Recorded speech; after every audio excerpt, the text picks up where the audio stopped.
लोगों ने कहा ये रिलीज नहीं होने देंगे, हमारी भारतीय संस्कृति पे हमला है। बाद में हुआ क्या, पद्मावती का नाम बदल के पद्मावत कर दिया गया, प्रतिबंध हटा, फिल्म रिलीज कर दी गई। तो बिहार के लोग अपने मुख्यमंत्री के पास पहुंचे, नीतीश कुमार के पास, बोले सर जब पद्मावती का नाम बदल के पद्मावत करके प्रतिबंध हट सकता है, फिल्म रिलीज हो सकती है, तो एक बार आप भी शराब का नाम शरबत करके प्रतिबंध हटाओ, रिलीज करो, क्या दिक्कत है, टेंशन किस बात की। तो ये हिंदुस्तान में कहीं कोई तकलीफ है ये नहीं है। हंसी अपने आप चारों तरफ बिखरी पड़ी होती है। साहब कोतवाली के इंचार्ज साहब भी बैठे हुए हैं, आप यहाँ हैं तो स्वाभाविक है कि शहर में कोई दिक्कत होगी नहीं। आप लोग गलत समझ रहे हैं। ये कॉन्फिडेंस होता है कि हम अगर यहाँ बैठे हैं तो पूरा शहर शांति होगा। आइए भाई साहब, आप भी 6 चक्कर इनके हो गए हैं, 7वां चक्कर अगर लगा तो मैं ये कह रहा था कि हास्य के परमाणु सर, पुलिस विभाग का हम नमन करते हैं। वहां पे भी पुलिस की वर्दी के लोग बैठे हुए हैं। पुलिस का नाम सुनते ही पता नहीं क्यों एक हंसी आ जाती है, एक नकारात्मक छवि प्रस्तुत की है कहीं ना कहीं इलेक्ट्रॉनिक मीडिया ने भी पुलिस वालों की। तभी उस नकारात्मक छवि के प्रस्तुत करने के कारण लोगों को आतंकवादी तो याद रहते हैं, आतंकवादियों के नाम तो याद रहते हैं, लेकिन आतंकवादियों की 20-20 गोलियां खाने वाला बंबई का वो हेड कांस्टेबल तुकाराम ओम्बले याद नहीं रहता है साहब। संसद की रक्षा करते हुए शहीद होने वाली कमलेश कुमारी याद नहीं रहती है। खाकी वर्दी के नाम पर एक पता नहीं क्यों नकारात्मक छवि बनती है। वो खाकी वर्दी जो पीछे खड़ी हुई है, ये जो खाकी वर्दी यहाँ अतिथियों के साथ बैठी हुई है, 4 अच्छी पंक्तियां याद आ गई। मेरे अग्रज हैं साहब चौधरी मदन मोहन समर, उन्होंने लिखा कि उनके अगर कहीं कलेजे में ठक से लग जाए तो खाकी वर्दी का सम्मान हो यहाँ पर इस मंच से, कि उनके गर्म लहू के छींटे साहस की तहरीर बने। उनके राजेंद्र जी आ गए, उनके गर्म लहू के छींटे साहस की तहरीर बने। वो जीते जी लोकतंत्र के मंदिर की प्राचीर बने। अपनी जान गंवा करके भी लोकतंत्र का मान रखा और अपनी लाशें बिछा नींव में ऊपर हिंदुस्तान रखा। अपनी लाशें बिछा नींव में। यह है खाकी वर्दी साहब, मैं सैल्यूट करता हूं। वे यहाँ आए हैं, खाकी वर्दी चलती रहे। इस कोरोना काल में उन्होंने जो काम किया है वो कमाल का था। जब सारे लोग घरों के अंदर कैद थे तब यही खाकी वर्दी थी जिन्होंने साहब, एक बार दोनों हाथ उठा करके तालियां जोरदार तरीके से बजना चाहिए, इनका वंदन होना चाहिए, अभिनंदन होना चाहिए। कोरोना काल में कुछ गाने बदल गए।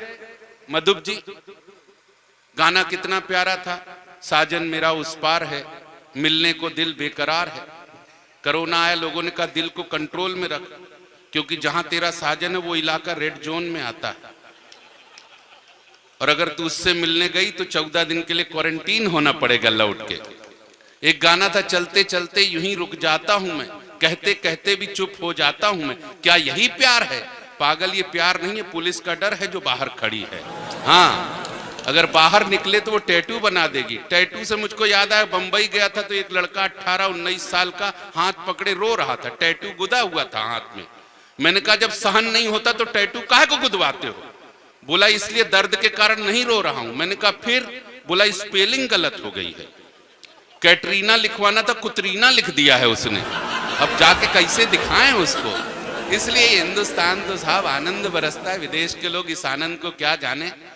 पूरे विश्व में केवल कवि सम्मेलन हिंदुस्तान में ही होता है। हिंदुस्तान के लोग मस्ती लेना जानते हैं, मौज लेना जानते हैं। मोदी जी बेकार टेंशन में, चीन का पाकिस्तान का मैं लेता ही नहीं। सर जी अतिथि लोग बैठे हुए, मैं टेंशन लेता नहीं। क्या पाकिस्तान का टेंशन लेना, क्या चीन का टेंशन लेना? पाकिस्तान 14 अगस्त 1947 से पहले नहीं था, आज है। कल कहो अमित शाह का दिमाग खराब हो जाए। क्या क्या कविता लिखना पाकिस्तान के ऊपर, चीन के ऊपर क्या लिखना? उसके सैनिक क्या हाइट कितनी, नेशनल हाइट है चीन की 5 फीट, 5 फीट 2 इंच से बड़ा आइटम है पैदा नहीं होता चीन में। एक भी 5.5-6 फीट का चीनी ना मिलेगा। बाई देवे धोखे से 5.5-6 फीट का कोई चीनी दिख जाए तो ये पक्का मानना कि बीसलपुर के बुजुर्गों ने तीर्थ यात्रा की होगी चीन की तरफ। नहीं, आप लोग गलत समझ रहे हैं। गलत समझ रहे, मतलब उनने जाके बताया होगा कि क्या क्या आहार लेना चाहिए जिससे हाइट बढ़ती है।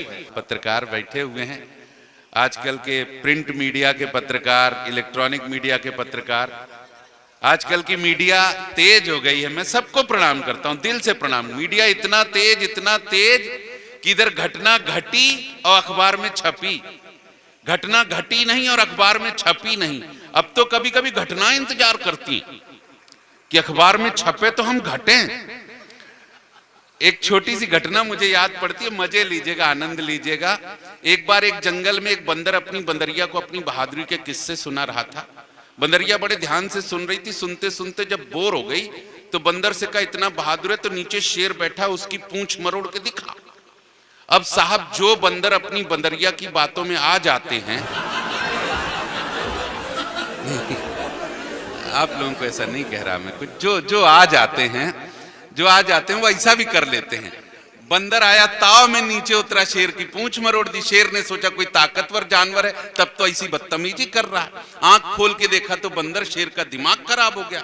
उसने लाल लाल आंखें करके बंदर को दौड़ा दिया। अब बंदर आगे आगे, शेर पीछे पीछे, जाए तो जाए कहां, भागते भागते जंगल खत्म। तो बंदर एक गांव में घुस गया। गांव में कहां जाए तो देखा एक टेलर मास्टर अपनी मशीन छोड़ के चला गया था। मशीन के ऊपर अखबार रखा था, अखबार के ऊपर चश्मा। बंदर को जान बचाने का कोई तरीका नहीं सूझा तो उसने चश्मा लगा लिया और पूरा अखबार सामने करके बैठ गया। अब शेर आया तो भटक गया, क्योंकि बंदर पूरा अखबार में ढक गया। तो उसने टेलर मास्टर के धोखे में बंदरई से पूछा, क्यों भाई, तुमने इधर से एक बंदर को भागते देखा क्या? तो बंदर ने अखबार पढ़ते पढ़ते अखबार के पीछे से जवाब दिया कि वही बंदर जिसने अभी कुछ देर पहले शेर की पूंछ मरोड़ी। तो शेर हैरान रह गया, बोले छप गई क्या गुरु? इतना तेज मीडिया है साहब कि जंगल का राजा शेर तक डरे इनसे। इसलिए मैं इनके चरणों में प्रणाम करता हूं। भैया, इनकी उपस्थिति है